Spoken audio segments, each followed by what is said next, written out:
Hey, everybody. Welcome to the Santita Jackson Show here on AM 950 Radio, the voice of progressive Minnesota. It's a joy to be with you in these ever changing times. So much is happening in Chicago. We are bracing. And in Baltimore and in other cities around the country, they are bracing for the deployment of federal troops, ICE, the FBI, a federalized police force, the National Guard. Will that happen? Will that happen in a time in which massive protests are anticipated? And if they're anticipated, will you have provocateurs? Attorney G. Flint Taylor, I want to ask you about that. Uh, and this is all occurring. It seems like it's a perfect storm.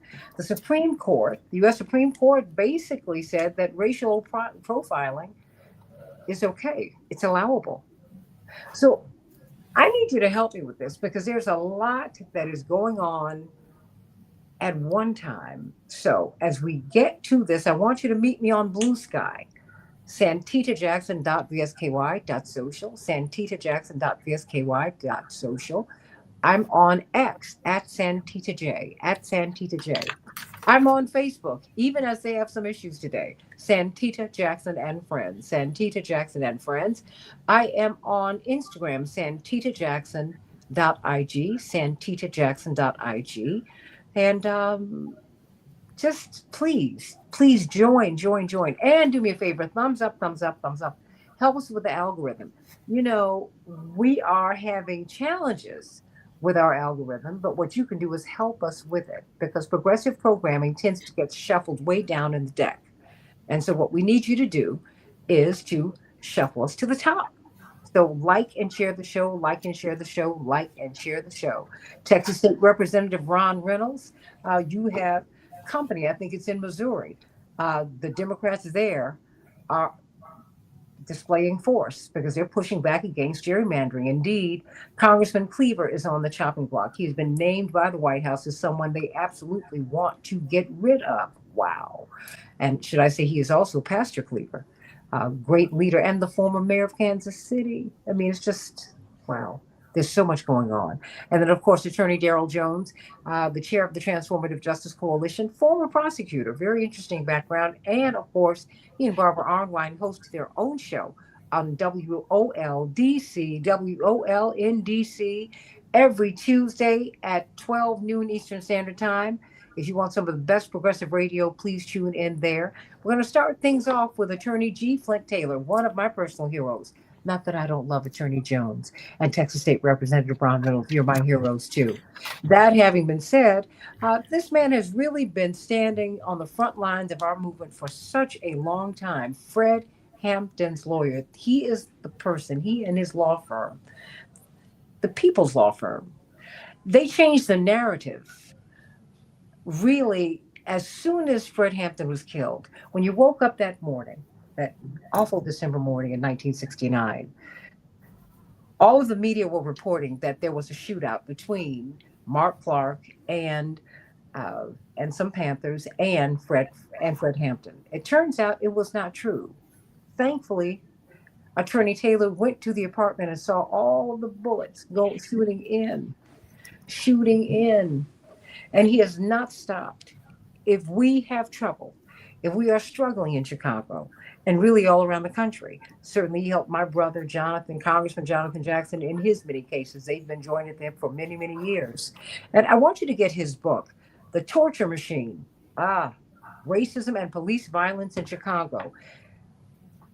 There are so many uses, sadly, for this brilliant tome that you have written, Attorney G. Flint Taylor. So many spaces where we can use it. And I think now, uh, as the Supreme Court has stepped in and they said that racial profiling is okay, and be very clear, everyone, we should all be clear that that does not just apply to our indigenous Spanish speaking brothers and sisters. That's not it. That's everybody. And so, as we are looking at the waiting, even though the Trump administration said that ICE has already been deployed to Chicago, ICE already. We're looking at a lot that is happening. So you help me to understand there is a context in which the Supreme Court is has made their decision. The White House has decided to deploy ICE, the FBI, federalize the police, and the National Guard on on these cities in a time of tremendous economic want. What do you make of this moment, Attorney G. Flint Taylor? Wow, that's it's a heck of a question. I mean, you're wrapping so much into it, which is what's going on now, both in Chicago and across the country. And all of us who have lived through this for decades and generations feel the similarities to what happened in the past. And of course, Fred Hampton, you mentioned the COINTELPRO program that the FBI had, the racial profiling that has gone on for such a long period of time, and what was the judge in New York finally stopped to some degree, and the stop and frisk cases. But everything coming together now in such an intense way, bringing all those threads together as Trump and ICE and all of the FBI is at this time just really takes it to the next level. It takes it to the level of encroaching fascism, really, white supremacy. And actual fascism on the march. And here in Chicago, Trump has been threatening to come, and then he doesn't come, and people come out in the streets and demonstrate, and then he backs off, and the mayor and the governor speak out, and he backs off again. But now it's ICE that he's gearing up. Not that they haven't been here before, but wearing the mask. It'll be interesting to see what the Johnson administration and the Chicago police do with ICE running around with masks, which is against the law here in Chicago and in Illinois. And they talk about a constitutional crisis. In some ways, it's a law enforcement crisis, because in cities like Chicago, if the police actually enforce the dictates of the mayor, then they're going to come in conflict with ICE. And we're going to see an actual law enforcement conflict as well, and such as we've never seen before, because in all of what we've been doing in the past in confronting police and FBI violence and disruption, there has been no official enforcement arm that is at least colorably on the side of the people and against the forces of repression and white supremacy. But now we have that possibility here in Chicago.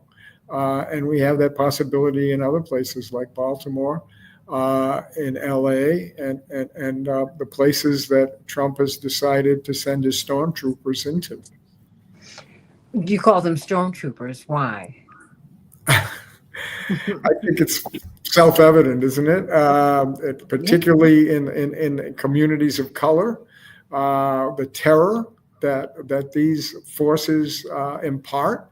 And of course, that's the whole point to it. The whole point is not that you can round up every, quote, illegal, end quote, immigrant in this country, or even a fraction of them, but it is to put into hiding, to put fear into communities of color, communities and the immigrant communities, and also, of course, in the Black community, which when he starts to talk about crime, what's he talking about? He's drumming up that boogeyman of crime in poor and Black communities. And where is he threatening to send the troops? He's not going to send them out to Schaumburg or up to Evanston. He's going to send them to the south side and the west side. And so, that's why I call them stormtroopers, and that's why I use the term fascism. Well, and deport us to Africa and to Central and South America.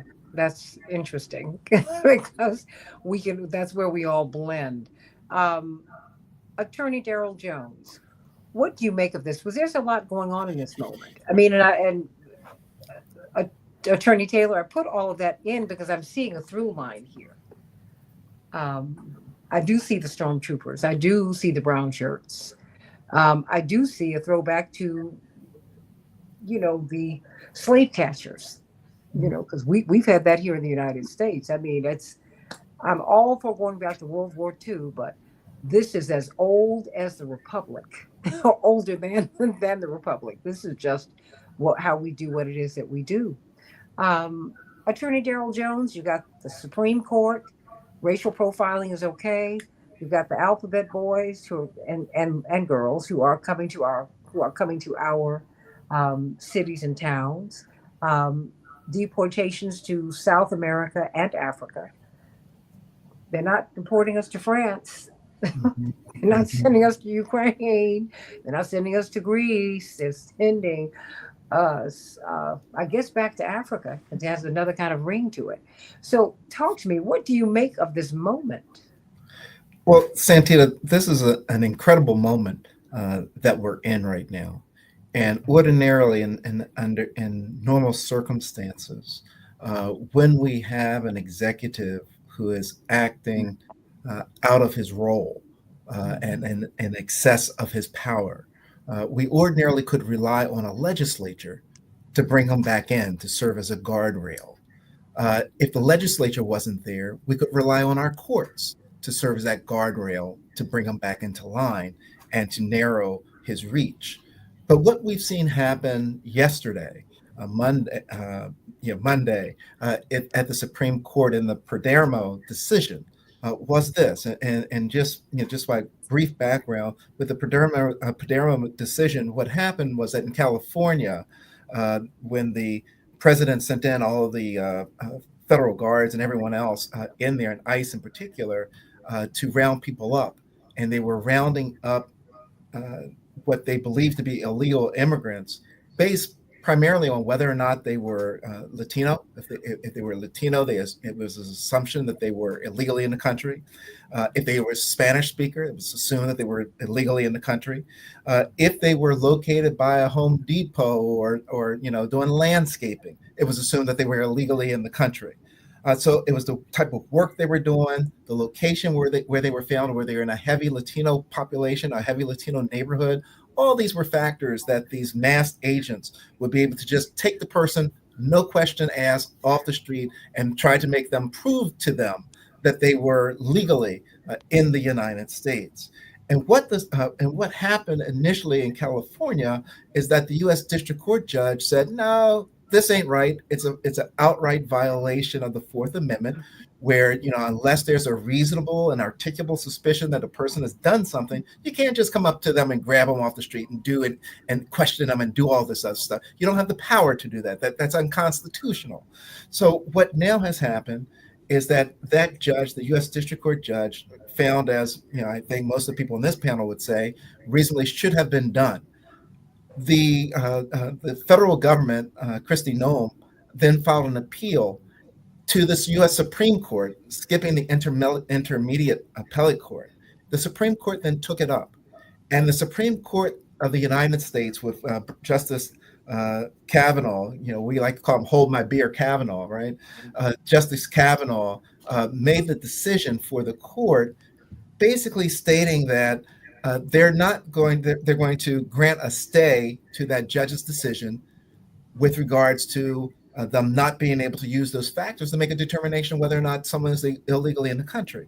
So what that now means is that uh, until the case is heard in the U.S. Supreme Court on the merits, that until that time, really anywhere in the country, if ICE wants to base their stops and grab people off the sides of the streets or off work or wherever, coming from school, in the college campuses, they can do so just based on the person's race, based on whether or not the person speaks good English, right?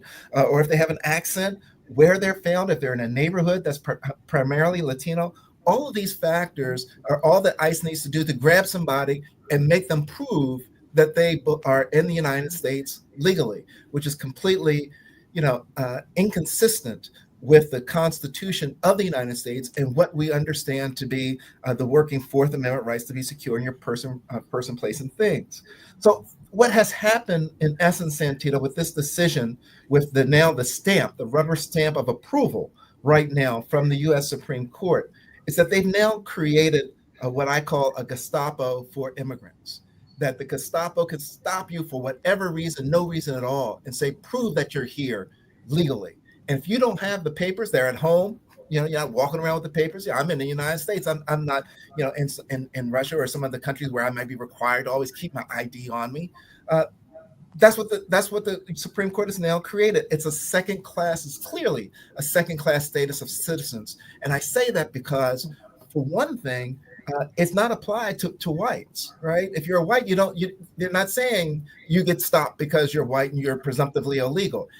If you're brown or black, you're presumptively illegal and can be stopped. And it's going to continue to expand beyond just the Latin, the Latino or the Hispanic that's in the United States. It's going to expand because it's half a breath away from applying to any African American, because you can stop the Africans, then you can stop the Haitians, so the Dominicans. So it doesn't stop, and it's a broad place. So where we are now is a very scary place with regards to what is happening with the court system, what is happening now with what I'm calling, Trump's legal enforcers, right? Because that's what ICE really is. It's his army, if you will, to be able to go and enforce things from Immigration Customs Enforcement wherever he wants to take it. It's in Chicago, and you're going to see them rolling up and grabbing people off the streets. And then folks, if they don't have the identification, throw them in the van, and they'll figure it out later.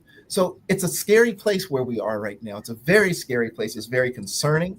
And with the Supreme Court giving its stamp of approval, and I just want to say this one last piece, with the Supreme Court giving its stamp of approval by approving the stay, what the Supreme Court is saying is that, U.S. District Court, we think that Kristi Noem and the federal government will prevail in this act. And because we think they will prevail in this act, and if it comes up to us, we're inclined to say that Kristi Noem and the federal government are correct in what they've done with regards to creating this second class of citizen and being able to stop them with or without cause or for no reason at all, based on those factors that we've laid out. So that's why I say we're in a very scary place right now, Santita. And when this starts rolling across in Chicago, when it rolls across here in Baltimore, rolls across in other areas around the country, it's going to be a very trying time. Well, I would think this would resonate with you, Texas State Representative Ron Reynolds, in a particular way because of the composition of the state of Texas. How has this Supreme Court decision, in addition to everything else, because now we can see, according to news reports, that the ICE raids have started in Chicago quietly, but they have begun. Well, Santita, I echo everything that was stated by previously before me, and certainly Daryl gave a great summary. One of the things that I guess he was being very kind and he didn't say was this was a 6-3 decision. Mm-hmm. This was a very polarizing decision where you had basically Trump and his Trumpeteers that were basically handpicked the majority decision, and the 3 dissenting Democrats with very polarizing views. And this is another example of where you don't get justice based on the law and precedent, but based on partisan politics. And I think that's the frightening thing, that the U.S. Supreme Court is now very much an extension of President Trump. Daryl talked about the Attorney General and the Justice Department being an extension of President Trump. And so we can't have any confidence that the U.S. Supreme Court is going to be fair and impartial. They are certainly giving deference to everything that President Trump and his administration is doing. They're bending over backwards to make rulings that don't, as Daryl stated, this looks like the lower court got it right, that this was a violation of the 4th Amendment that would violate people's rights against unreasonable searches and seizures. Well, the Supreme Court said, what are you talking about? They're basically saying this, Santita: it is okay for ICE to legally discriminate against people on the basis of their national origin, their ethnicity, because they're at Home Depot and these illegals hang out at Home Depot, uh, it's all of us should be alarmed by this. Just because you're not Latino or Hispanic, you should not be able to be okay with this, because as Attorney Jones said, this will exceed just this. This is a slippery slope. And if they can do it to them, then who's next? Who's next on the menu? And so all of us should be very much concerned, and quite frankly should be outraged. But at Santita, we've fallen into this notion of being kind of used to all of this ridiculous discriminatory executive orders and legislation that we're becoming numb to it, where we don't even really react. Oh, okay, the Supreme Court said they can discriminate based on people's race or national origin. Okay, what's next? And so that is the start of a system of authoritarianism and fascism, where people just get ran over, and that there are no real rights for the minority in a democracy, that the administration will rule with an iron fist, more of a dictator in chief. I'm very concerned. When I read that Supreme Court decision, it definitely was a reminder that this is not normal times. And it emboldens President Trump when this happens. It emboldens the Attorney General when this happens, because now they're like, see, those liberal justices, they can't stop us. All we have to do is get it to our home court, Supreme Court, and we're home free. So whatever type of ruling people get excited about because they stop it at the lower level, I never get excited anymore, Santita. I'm always like, pause, let's see what happens next. And now we're seeing that the Supreme Court will reverse and do everything they can to bend over backwards to make sure that President Trump has full autonomy. So yes, this was a very unfortunate and tragic decision, but I think it's more forecast of what's to come in the very near future from this U.S. Supreme Court. Rush Darwish, Arab Americans Forward. Can you hear us now? Yep, I hear you. Wow. Okay. See, I told you, you got to be patient. You got to be patient, everybody.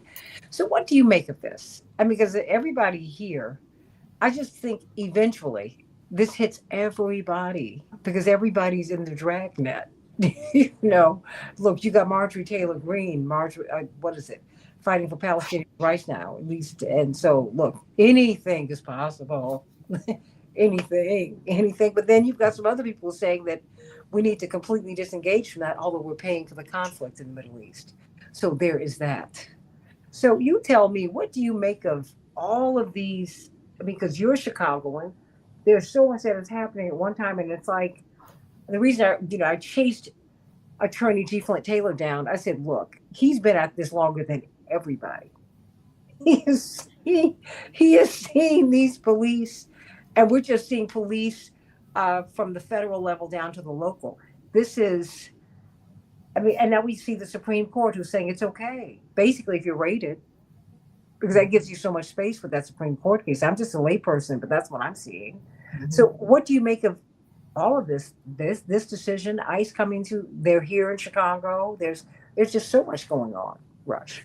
Yes, Santita, it's definitely loaded, and I know that everyone on the panel is talking about this from a constitutional standpoint, and also the recent ruling of the Supreme Court. Now, I come in from more of a different perspective as to what I view as mostly political theater by the Donald Trump administration. Let's be clear. Nobody is saying that the Trump administration is not capable of bringing ICE, National Guard, and to really get down and dirty here in the city of Chicago. But ultimately, this comes down to Donald Trump having a problem with Governor Pritzker, Mayor Brandon Johnson. They did not bow down to Donald Trump. They did not bend a knee for him. And this is how Donald Trump is going to stick it to them.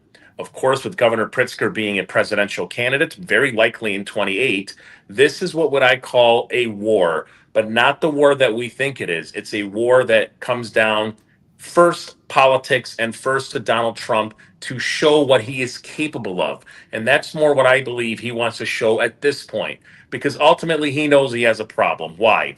It's not just the thousands of people that have, flooded the streets of Chicago this past weekend. You have from Governor Pritzker, Mayor Brandon Johnson, Attorney General, or Cook County President, all the key leaders and the neighborhoods itself absolutely do not support this. So what we could have is a true war, a war that even Donald Trump, which is why right now he is measuring.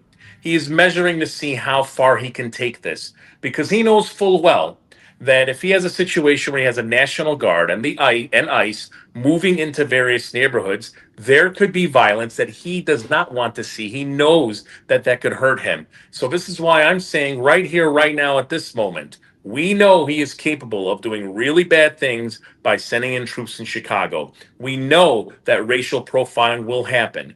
But I think ultimately this comes down to political theater where Donald Trump is measuring to see how far he can take it, which is why in the last week he has come out and you can tell he is starting to walk it back a little bit. And I think it's because he knows that he's entering dangerous grounds. Attorney G. Flint Taylor, have you ever seen anything like this? Or could you have foreseen this moment in which we are living? Well, you could foresee it. You could foresee it when Trump, much to the initial amazement, came back from the dead, so to speak, politically, came back and actually got elected. And you could see it because the so-called moderate or centrist Democrats basically folded as they normally do, and they undercut the progressive Democrats, the people like Representative Reynolds on a national scale as well, and now that some of them are saying, well, we don't need to do anything because Trump, is going to hang himself. Well, that's ridiculous. That's a ridiculous position to have. And I can only say that I totally support and all of the people in Chicago who have come out again and again. They're coming out again this evening.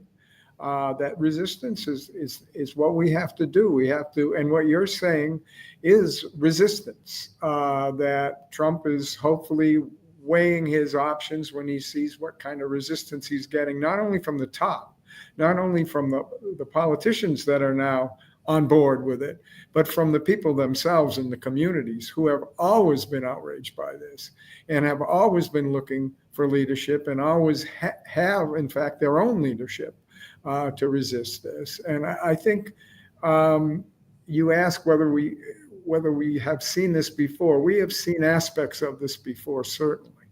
But really to see it so blatantly rolled all together the way it is right now in so many different ways is something I think that is taken it to a new level. I mean, you could on the fringes yell fascism in the past, but right now you can say fascism, you can say white racist fascism, white supremacist fascism, and you can say that and not be on the fringe. You can say that and should say that if you're any kind of leader or at all, because the history teaches us how that Hitler came to power and how Mussolini came to power. And it can go a lot of different ways, but one way it can go, like it could be Germany in 1933. If we don't resist it, if we do.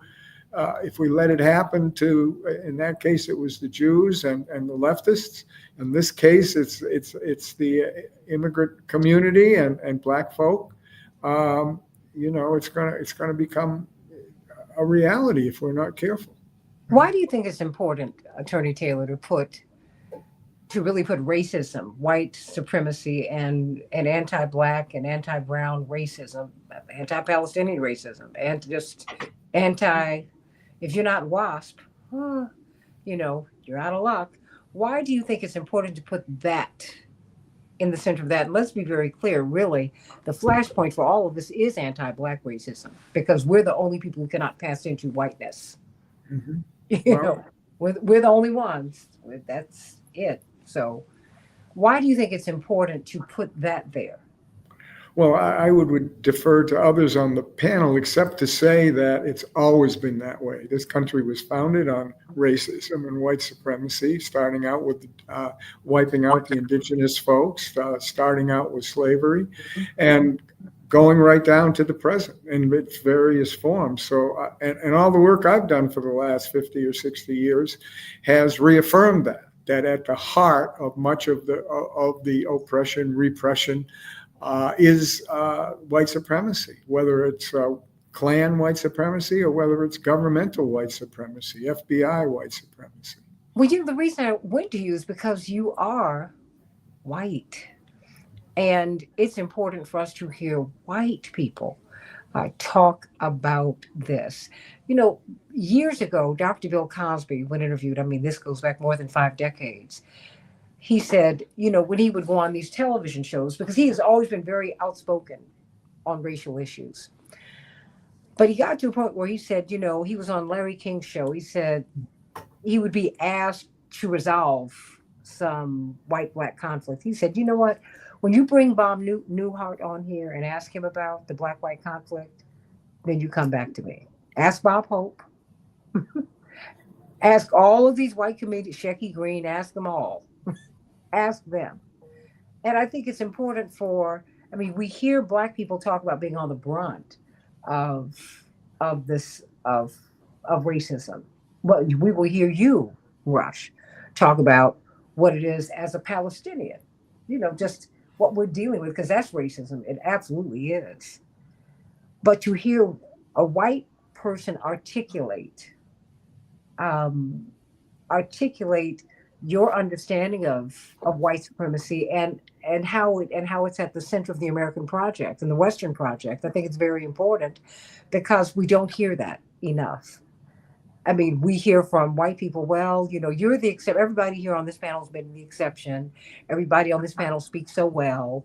Everybody on this panel has gone to school. You're a little different. You're not like everybody else, which is an abject lie. But that having been said, it's important to hear, even why you decided to be engaged in this struggle from this perspective 60 years ago, because you've been at this your whole professional life, Attorney Taylor. What is it that we're seeing right now? Is Donald Trump as bad as we think he is? Of course, yes. Okay. A simple one-word answer to that, I think, yes. Yeah, but it's not just him. I mean, okay. It's not just him. This is a whole systemic thing, and he could die tomorrow from whatever he's afflicted with. And Stephen Miller and all of those white supremacists that are calling all of the shots for him, because would still be in power. The J.D. Vances and all of those folks. So, I mean, we have to understand that it's more than just Trump. He's a figurehead. He's certainly sick. He's certainly a racist. He's certainly a white supremacist. But he has seized upon and helped to create a system that is at bottom white supremacist and racist and fascist. In your estimation, how you pointed out, and Chaparral and others have pointed out, this march that's in Chicago, and of course these trucks that have been placed around the city blocking ICE from getting into the city, it's been rich. Only in Chicago these things happen. Of course, I'm from the King wing of the movement, where nonviolent resistance is the way, and nonviolence is not weak. It's not weak at all, and it's not weakening. But how do you think we can resist, particularly, as you know from your work on Fred Hampton's case? He was surrounded by saboteurs. That's part of what we have to deal with in this space, Attorney Taylor. Provocateurs, saboteurs. What should we be on the lookout for in your estimation? Well, I think that, as you say, there are always provocateurs. And William O'Neill, of course, was one of the major provocateurs in the assassination of Fred Hampton and Mark Clark back in 1969. But the government wants you to be afraid of provocateurs. The government wants you to think that the person to the left of you or to the right of you is a government informant or a provocateur. So you can't let that stop you from organizing, from demonstrating, from doing whatever you feel is important to resist what's going on. And, you know, you saw from COINTELPRO that they would put, quote, snitch jackets on people who weren't informants, and their informants would do that to make you be paranoid about what's going on around you. But you can't let that stop you in terms of your resolve to fight against this, because that's what they want to do. They want to neutralize everyone. They want to stop these movements from coalescing and joining with other movements and actually presenting a unified front against what's happening.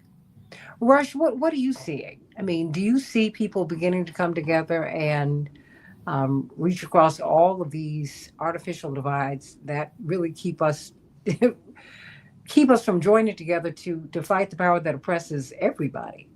I mean, are you seeing a coming together as Chicago and Baltimore? I mean, because it's coming to a city near you, everybody, wherever you're listening from, Hannah in South Carolina, everybody, wherever you are, it's coming your way. I mean, and the Pentagon memo said they anticipate Attorney Taylor, a Texas State Representative Ron Reynolds, and Attorney Darrell Jones. Rush, with these cuts that are coming, with this $1 trillion cut to healthcare, WIC, SNAP, etc. I mean, no student loan forgiveness. It's like Americans are being choked to death, and they are expecting demonstrations. Santita, yeah, the short answer is yes, of course. All you have to do, the eyes tell you everything. Yes, people are coming together. The protests are in the thousands upon thousands. But we also have to acknowledge we have a serious problem. We saw Americans come together during the George Floyd murder. We saw Americans come together during COVID-19. We saw Americans protest Donald Trump's fascist movement during a Charlottesville riot. We have seen America come together. The problem is when it comes to Donald Trump is that we seem to forget what he is capable of. Time and time again, we come together for the moment, but then we forget. I mean, who would have thought in a million years after January 6th that we would ever look at Donald Trump again and say, bring this guy back to office? So yes, the problem we have, Santita, is that people come together in spurts, and that is unacceptable. When are we going to learn? In this past election, many of Donald Trump's gains were in black and brown communities. And many people here, even in Chicago neighborhoods, I spoke with many of them, Hispanics that live in Chicago, and say, why did they vote for Trump? And they openly admitted that they're very unhappy with some of the resources that were not given to Hispanic neighborhoods that were given to the migrants. But the problem is many of us, well, not for me, but I would say a lot of folks happen to be short-sighted, is that they didn't think about all the other things and the dangers that Donald Trump is capable of. So that's why we are sitting here, right now, asking what the hell is going on here. It's because we are together, Santita, only once in a while. Texas State Representative Ron Reynolds, is there some kind of, I mean, you've got a Republican governor, but you've got more black people living in the state of Texas than any other state in the union. It is a majority minority state, or should I say majority minority state? Yeah, that's it. Are people in discussions about this? I mean, because you're already looking at redistricting. You are about to lose what, 5 seats? Correct. 5 Democratic seats. Correct. And I'm no hardcore partisan, but I don't want to see Jasmine Crockett go. I don't want to see Al Green go. I don't want to see Mike go. I don't want to. I mean, these are voices that we desperately need.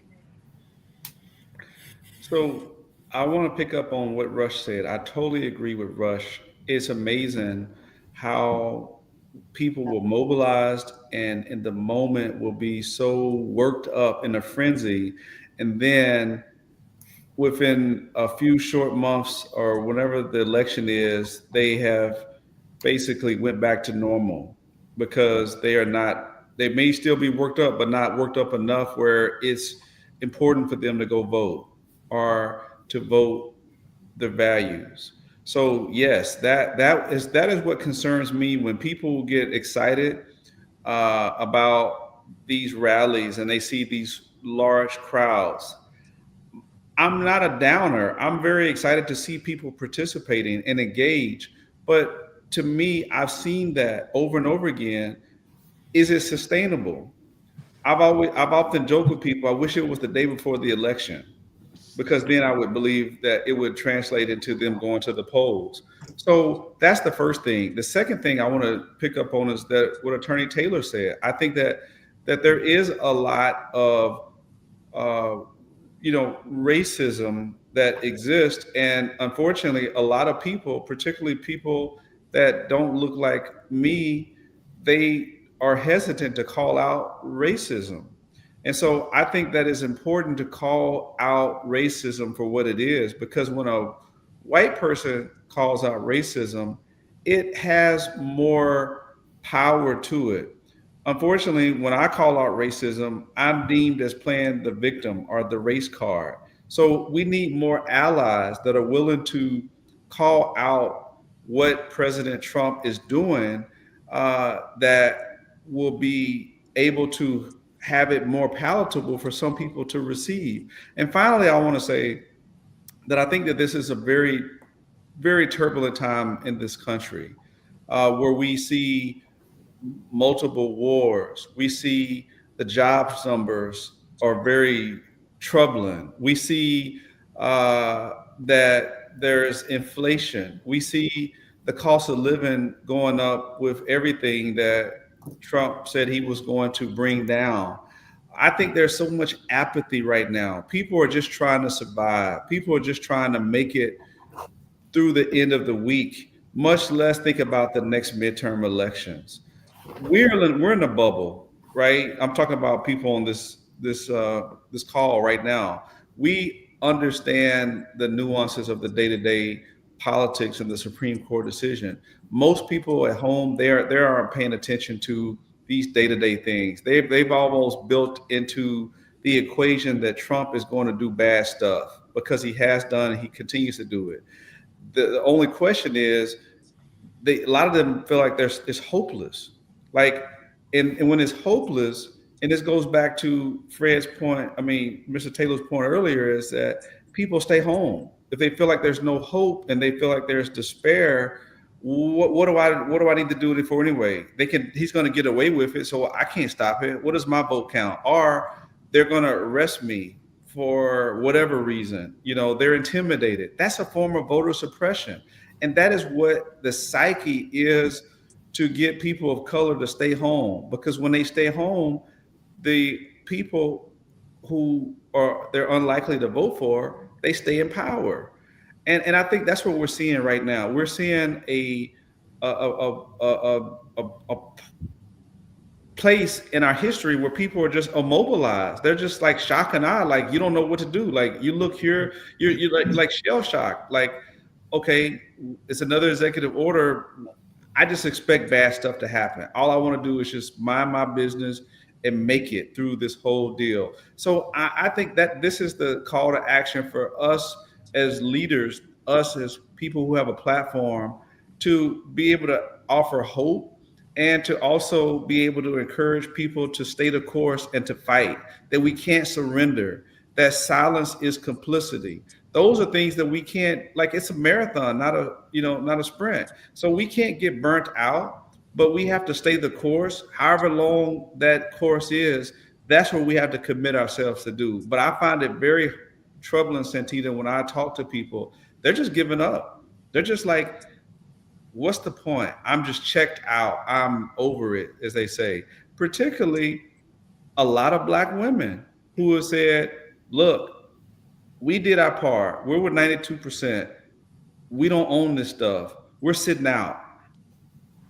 when you lose black women, we're in trouble.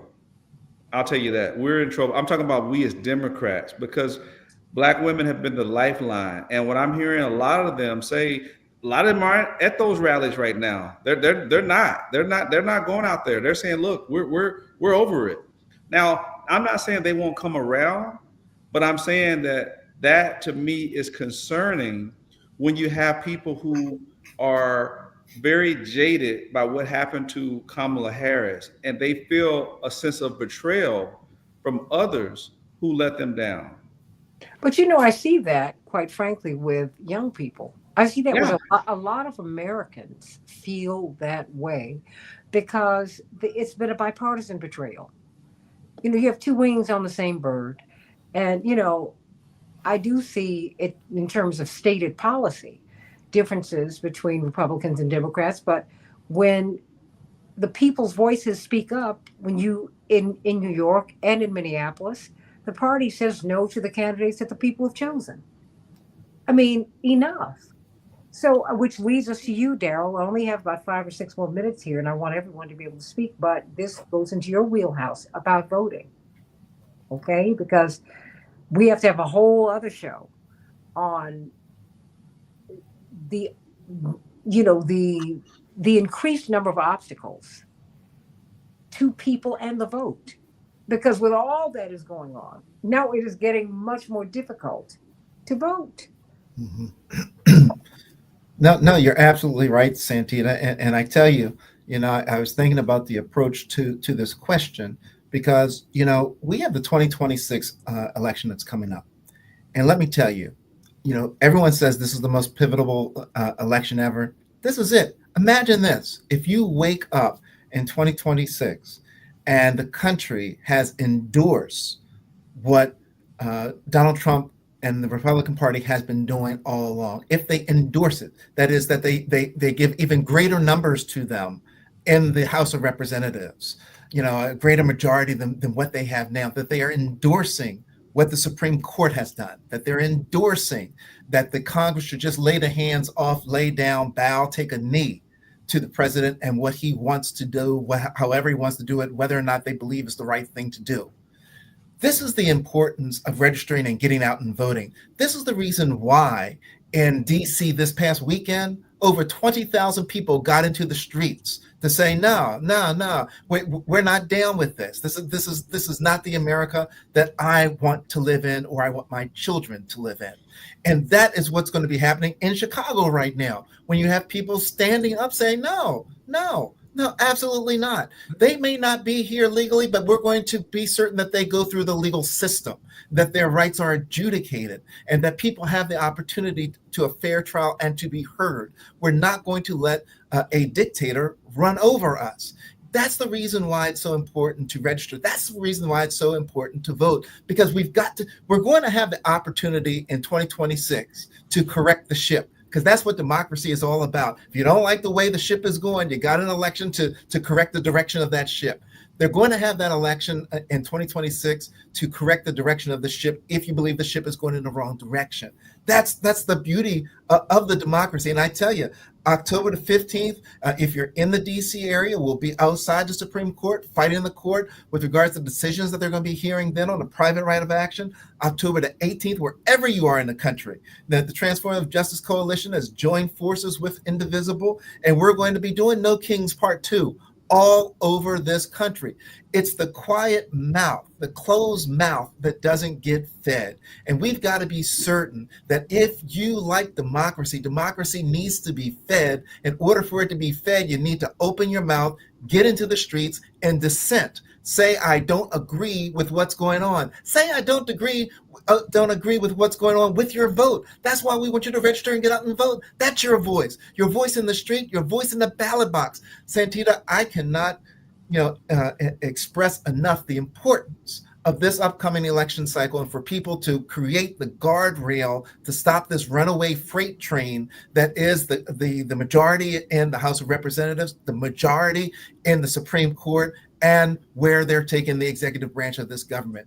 If we want the United States to be closer to a democracy, we've got to vote to put people in to correct the decision and the direction that the country is going in right now. Yeah, we're gonna have to correct the flaws in the system that favor the minority, because that's what we're dealing with right now. Mhm. David Daley, when Absolutely. Pro reminds us that we've got to run the tables 15-1 in order to correct this. So there are some profound flaws in the system because the people are underrepresented at all levels of government on the federal and state levels. I mean, the closest you come to fair representation is on the local level. Let me go around the panel. I'd like to get a minute from everybody to close us out. Rush Darwish, Arab Americans Forward. What do you see? There is so much going on. I just see a through line. That's all I could come up. That's the best I could come up with today, everybody, because I see everything happening at one time. And even as we speak, as Attorney G. Flint Taylor said, and as I'm seeing in the chat line, as Daryl Jones, they're marching in Chicago right now, which is what you mentioned, Rush. People are gathering right now because and the salt trucks are lined up all around the exits.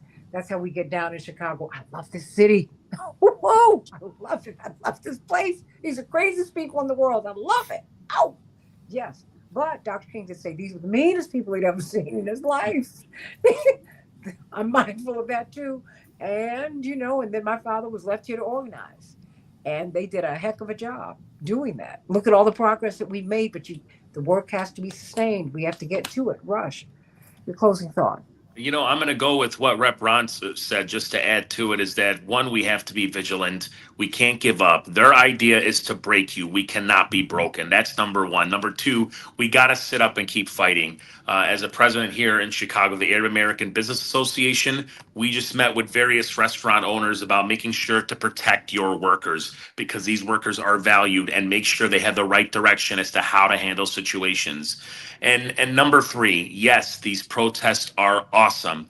But in terms of looking ahead in the future, we can't just do protests. We have to make sure these protests translate to votes. And that's the problem we have right now. I'm going to say this right here. I don't have the facts to back me, but I am certain there are folks that are protesting right now in Chicago that actually voted for Donald Trump. And they regret what they did. They realized that it was a huge mistake. And now they're on the streets, going against him. But let's not forget moving forward. Amen. And then, people make mistakes because what he sold, it turns out, what he was selling, people bought it and they opened the bags when they got home, and what He told Santita, he told a bunch of Arabs in Dearborn, some of them are my friends. He went to Dearborn and he said, I'm going to stop the war. So he ended up winning the Arab vote in Dearborn. They bought it, hook, line, and sinker. Let's stop buying. Time to sell. And the Democrats wouldn't let the Palestinians speak on the main stage. So who dropped the ball on that piece? Big drop. I mean, a whole lot of folks did this. I mean, so come on. You Texas State Representative Ron Reynolds. Well, how do you add anything to what Rush said and what Daryl's already added? I just say ditto. I second and third that, and I just hope people do not get weary in well doing. That this is a marathon, not a sprint. Don't get burnt out, because I see so many people, they get so worked up, and then before it's time for the main event, which is voting, they're already burnt out. So we need people to stay the course. Amen. Well, Attorney G. Flint Taylor, you get the closing thought, because I tell you, you have done so much work for us down through the years. And on behalf of everyone here, I want to thank you for showing us how to stay the course. I want everyone to get your book, The Torture Machine, Racism and Police Violence in Chicago. It is applicable not just in the United States, but all over the world. Remember, many of our police officers in the major cities have been trained overseas, specifically in Israel. They've been trained not to protect and serve, but to occupy. And this is their moment. Think about that. Attorney G. Flint Taylor, what say you? Well, I have to say amen as well. And I would also just add that it's important not only to vote, but it's important to make sure that the people who are running are the people who we can support. And you look to Chicago, and Brandon Johnson was a progressive candidate and he got elected. And you look to New York and you see what Mamdani he energized the people of New York. He energized them around the kinds of things that he was saying. And he energized young people. And young people really need to be energized because the old Democratic Party really doesn't offer them anything anymore, if it ever did. So that we need to look to those examples of progressive politicians, get more of them in office, support more of them, and support the issues that they're supporting, whether it be fighting against the genocide in Palestine, or whether it be putting food on people's tables and dealing not with more fascism and police enforcement, but rather dealing more humanely with the issues that cause the issues of crime and things like that. And that's a wrap, everybody. We got Jamie Calvin in the next hour. Jamie Calvin, of course, from the Invisible Institute. They are responsible for bringing us the Laquan McDonald tapes. And I think it's important for us to really understand what's going on in Chicago in that context. It's a continuation, really, of this book, The Torture Machine, by you, Attorney G. Flint Taylor, because this is what we come out of, and it is in this context that they want to occupy Chicago. But Chicago is America writ large, everybody. Or should I say it's America in microcosm. So I want to hear what he's got to say. And I'm so glad that you all have been engaged so actively over here in the chat line, the Santita Jackson Morning Stars. All I ask is that you remain respectful with each other. We can disagree without being disagreeable, and I'm all for fulsome, robust disagreements. But let's lead with love, everybody, because I think that we're all trying to get to the same place. I think we're trying to create a beloved community. If we're not, that's where we need to be going. That's my goal. We need to be moving toward a more perfect union. And you can't ask someone else to be what you're not willing to try to be yourself. If you want peace, be peace. If you want love, be love. If you want respect, give it. And let's do that here in this chat line. More of the Santita Jackson Show in just a few minutes.